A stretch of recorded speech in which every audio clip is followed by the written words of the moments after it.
Democrats may not have much incentive to make a spending deal with Republicans that are pursuing at the same time rescissions of previously appropriated spending by Congress. We know Nancy Pelosi wasn't afraid to hold a firm line on spending-oriented deals and shutdowns when she needed to. What do you expect to happen here as we approach the end of the fiscal year? I mean, I think your question was spot on, because the rescissions discussion is going to be critical in terms of paving the future, in terms of not only the continuing resolution, appropriations, et cetera.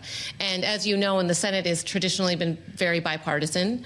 And this rescissions bill, they're talking about changes. And the question is, are they bringing in Democrats? Are they, because, you know, to your point, if you can't rely on a deal that's made, and we've already seen Republicans go back on these types of deals. So I think particularly after this past reconciliation bill, I think it's going to set the tone for the rest of the year. When we consider what the Senate Majority Leader might have up his sleeve, it's also a question of the Minority Leader, of Hakeem Jeffries in the House. How should we be thinking about the Democratic calculus here as to whether or not they want to play hardball on this issue, risk a shutdown, how that plays for them politically? I just wonder what kind of leverage they're really working with. I mean, traditionally, Democrats have always put government first in terms of that continuity. So I think we have seen that quite a bit. But I do think that there is a tried and true blueprint of bipartisan, bicameral negotiations on these packages. I mean, time and time again. I think we're in an aberration in terms of moving away from that in this past negotiation.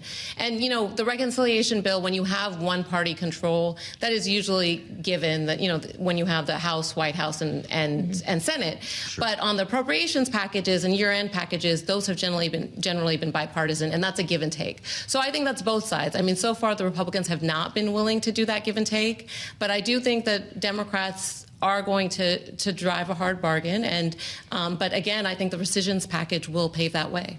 Hakeem Jeffries has a very different style than Nancy Pelosi Absolutely, did. Yes. What would your former boss have been doing right now? Because I feel like she would have been screaming from the rooftops about this. Hakeem Jeffries has a much more subtle approach. How loud does he need to get about rescissions?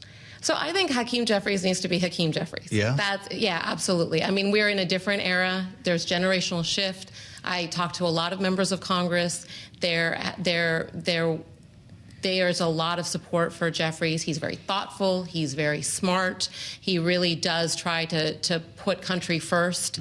So I think it's a different style. So I don't think we should, that shouldn't be the template. He's also can be very tough. I mean, he's a tough politician. He comes from New York. And I'm not questioning that, but sometimes you need to put this on Front Street so people know about it. Absolutely. And you saw him on the floor. I think that was a shining moment for Jeffries, right? Like, the leader was on the floor for 8+ hours. He broke the record. So I think from that perspective, I think Democrats are very united against this bill because it really represents, it's not the usual tax bill that we've seen in the past. It's an ideological bill in many respects. So I think that's going to serve as the blueprint for Jeffries going forward. Is this the last vestige of the Doge?